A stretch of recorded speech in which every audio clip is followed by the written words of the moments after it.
This is the Night Wolf howling at you, and today we're going to take a look at the Ghost Viper and D.I.R.E, dread-inducing responsive energy, beasts, part of the G.I. Joe classified series.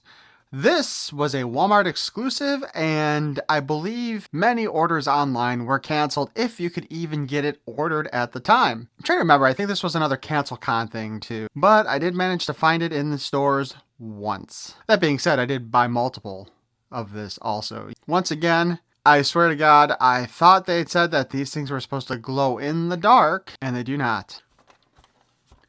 The artwork on the side here looks really great though. Like, especially that wolf and snake down there. Man, they did a good job on that. On the other side, it's just bullshit. And on the back, we have the product shot where we see that there are multiple parts that can be removed and swapped out. The figure himself has like 4 different heads you can use, which means I should have gotten 4 of these things, but I did not get that many, unfortunately. But the wolf also has a couple different heads because basically it's just timber, but in green and black. And the snake is also just Serpentor snake too. So, well, let's go ahead and open this sucker up, shall we?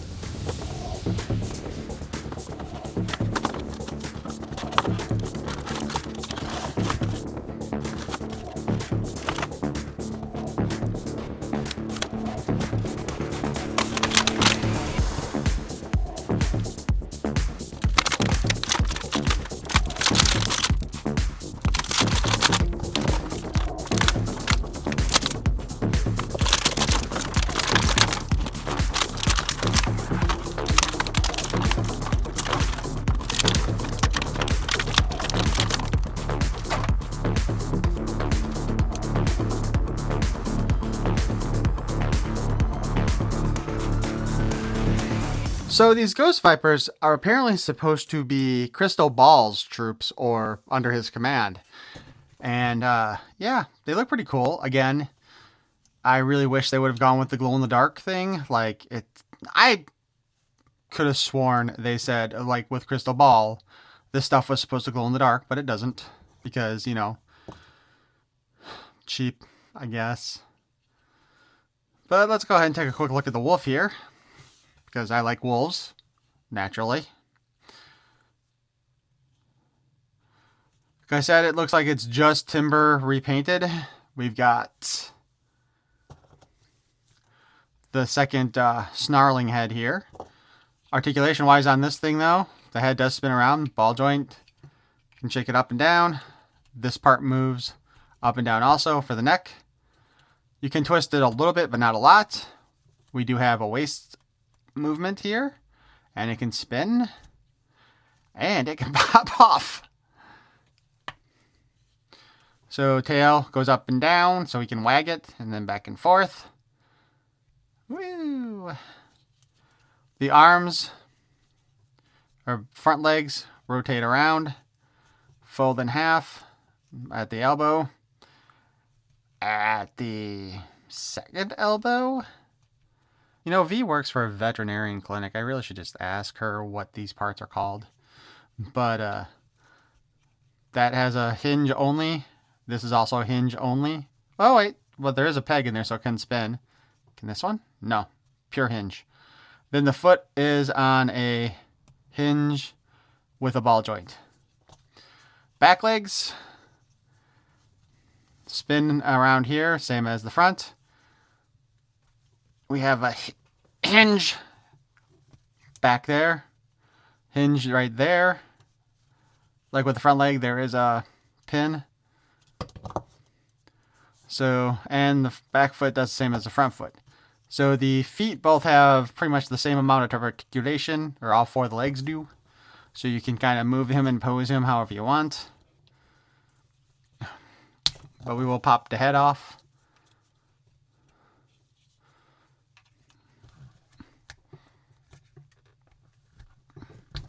And we will do the snarling head, because that seems the most appropriate for this thing. Now the question actually is this just literally like an energy beast then that can attack? I'll just stick him aside. As I mentioned before, this is just Serpentor's snake in transparent green with a little bit of black. It looks pretty nice, but it's nothing special.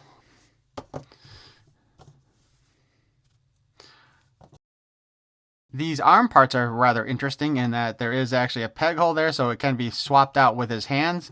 So I'm guessing those gauntlets are going to have to come off too. So it does give him spooky little reaching arms, and it still looks like it's designed to hold the weapon. We have a spray skull.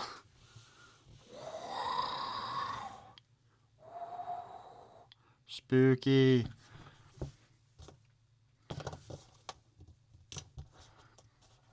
Which apparently attaches to what I believe was Mindbender's gun. That is super heavy. I've got my doubts that this guy's really gonna be able to hold that up very well with that gun. And sorry if I'm making weird noises. You know, when I was ill a couple weeks ago, I still haven't quite gotten rid of that cough, so it still tickles back there. Huh.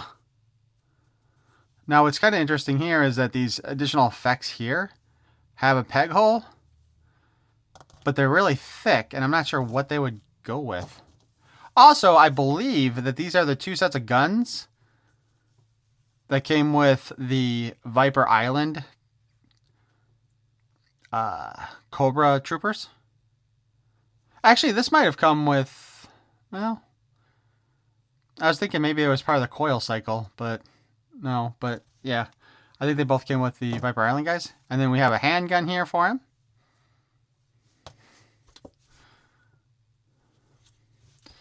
Where he's got one little pouch in the back there to stick it in. I'm thinking that this vest itself is new. Although it does kind of remind me of Roadblocks from the second figure.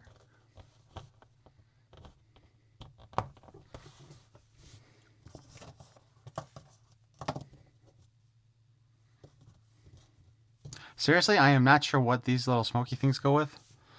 Here's the backpack. Actually, I'll make a quick correction here. That's not Dr. Mindbender's gun. That's Blowtorch's gun. Or, wait, Barbecue. No, oh my god, I'm having a mind fart here. Barbecue, yeah, Barbecue. Because Barbecue's the one who was the firefighter, and Blowtorch is the one who actually burned stuff.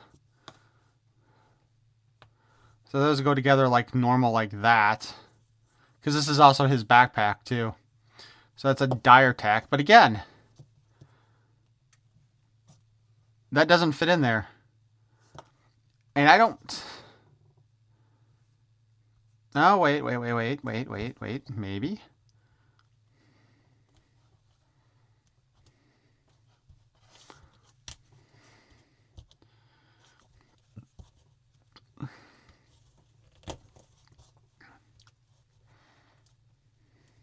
So I get figures. Okay, so, oh, come on, seriously?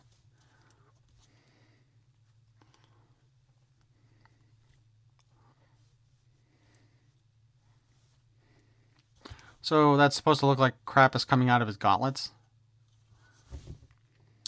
All right. Well, that's kind of special. So if we want to kind of set this up the way theoretically it's supposed to go.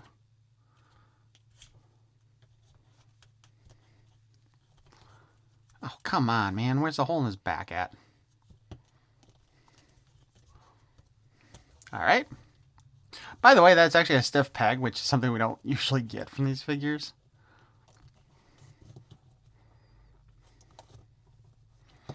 I hate this thing.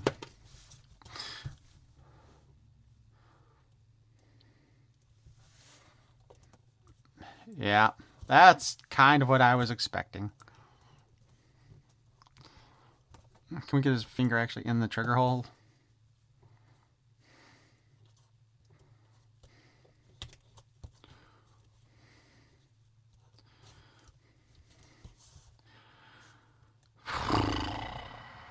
Man. It's a cool effect. I like that the spray looks like a ghost head or a skull head.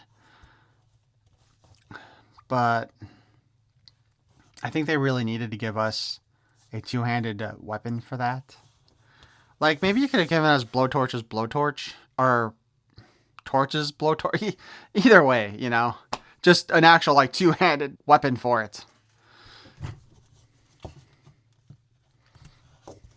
But let's take that off and that off. So we got his first head sculpt here, which is just a helmet that is fully sealed.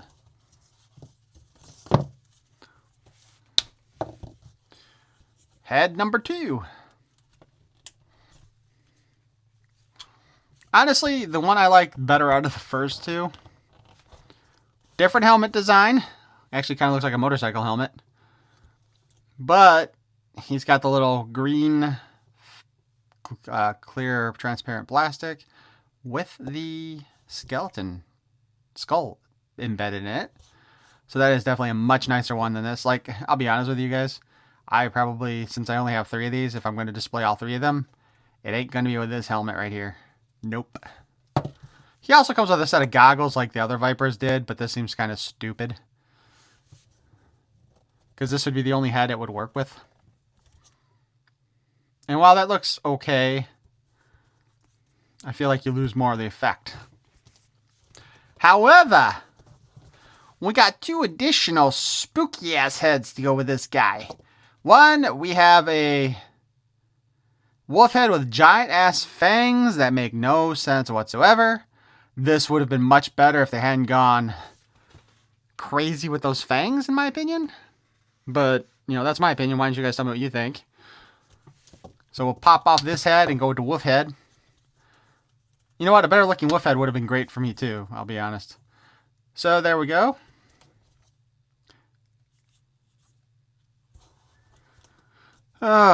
So that looks kind of dumb. I hate to say it, but it looks kind of dumb. And it's because it's over exaggerated too much. Like, I would say this would be a really awesome head if it just looked more wolf-like and not like somebody decided to put snake fangs on a wolf. And again, that jaw is way too low. This whole thing is just over-exaggerated. They should have just made a more normal-looking wolf head there for that. So maybe I won't be displaying that head either. And last but not least, we have the Cobra head.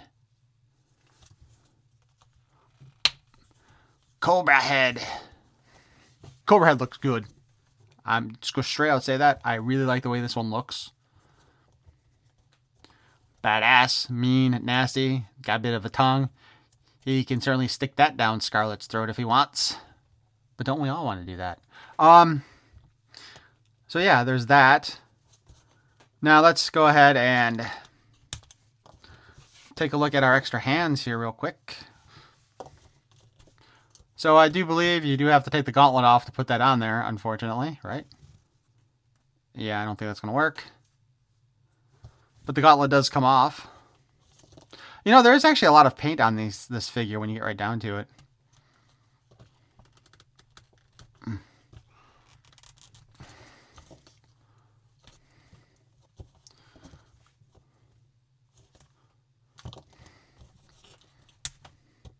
By the way, both of his hands have the in and out articulation on them.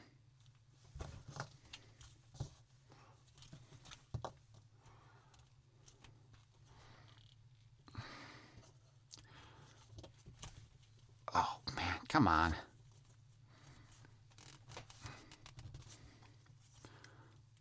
So, yeah, I mean, you can kind of see how close that is. You wouldn't have been able to do that with the gauntlet on there. Let's just make sure I'm not being a liar here. Okay, so technically, if you spin that inside like that, you can fit it on with the gauntlet. So I guess that's not horrendous. Let's see about the other side now. Where did I put the other gauntlet? There it is.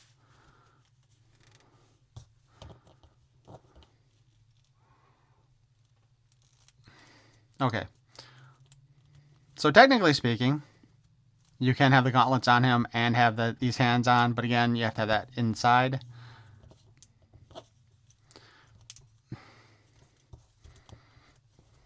So I guess that's just going to be your personal preference for that. This is actually probably how I'm going to display this first one at any rate, with the Cobra head, because it looks badass. Okay, now articulation-wise, the head is on a ball joint and can move up and down, side to side, look down, look up. Again, he can tongue Scarlet or Lady J or Jinx if he wants to. All the heads, I think, will have about the same articulation, to be honest with you, with the way they're designed. We do have a hinge on the arm going up and down. Pretty good hinge, actually. Butterfly joint. A lot of range on that butterfly joint. Spin.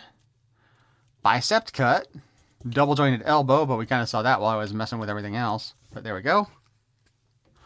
We did those hands. There is no additional articulation on the wrists of the ghostly hands, aside from it being a peg that can spin a little around here. He does have a ab crunch. And he can spin the waist all around, and it can wibble and wobble. But they don't fall down. Although his belt looks like it wants to fall down. Drop down hips. Spin at the thigh. Double jointed knee. Spin at the boot cut. Spin at the foot. And a hinge.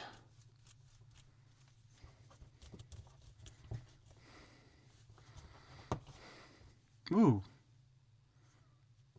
You know, that makes it kind of look like his whole leg is broken.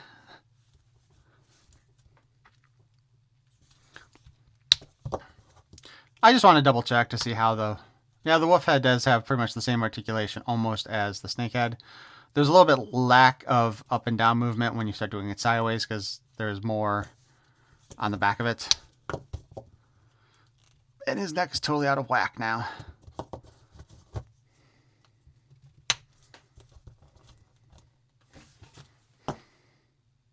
All right, last but not least here, before we get on with the newer stuff, while this hand does look like it's designed to hold weapons, that finger ain't going into a trigger hole.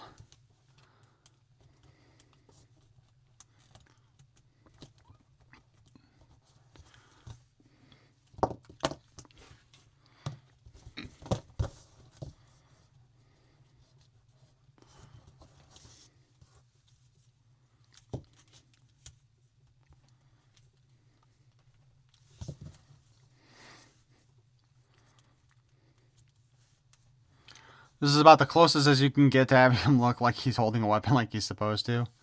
And actually, that might work a little bit better with the heaviness of that attachment.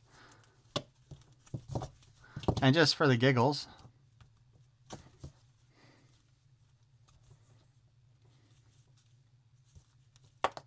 Yeah, so that's kind of dumb. They probably should have just given us both these hands so that they look like they're clawed like this for attack. Instead of, I don't know, pointing at people or picking their nose. Or maybe sticking their finger in somebody's belly button. So being that the Ghost Viper is a new character for the Classified series, we don't actually have a file card for him. And I don't recall seeing Hasbro put up a new file card for them on Facebook or anything like that either, like they did with some of the figures. And even now, the grip on that little thing there is not working well, is it? If you look at some of the promo images, they did have the Ghost Viper holding the longer gun with both hands, but you still can't put the finger in the trigger, so it still looks kind of silly. But honestly, overall, I do like the design of this figure. He looks pretty cool and badass. I like the interchangeable heads. Although now, really, the helmet with the skull in it and the snake head are my two favorites. So those are the two that I'll probably end up in the display. I really wish I could have liked the wolf head for him better, but it's just too goofy looking in my opinion. They tried to go like super horror scary with it, but it just looks kind of dumb. They really could have done better with that, honestly. So I don't know if this guy's even available on the website anymore. I didn't think to check. But this was another one of those figures that was really hard to get your hands on unless you found it on accident, which is what I did. And man, these figures are getting to be too expensive. It's hard to justify buying multiples of any of these guys anymore. So I haven't done that in a while. Like, I think this actually is the last multi-figure that I have bought, you know. Aside from, I guess, maybe CoverGirl and Jinx I got 2 of, and that's it. But yeah, if you were able to get him, or if you see him, or if maybe he's up for order on Walmart again, I would definitely say, my opinion is you should get him because he is cool looking. But why don't you let me know what you guys think in the comments below, if you like this figure or not, or if you have any issues, or if, like me, do you remember them saying that they were going to do glow in the dark for this stuff and they didn't? But if you did enjoy this review, please feel free to terrify that like button. And if you'd like to see more of my nonsense in the future, you can subscribe. Feel free to ding on that notification bell. I thank you for watching. Peace and love.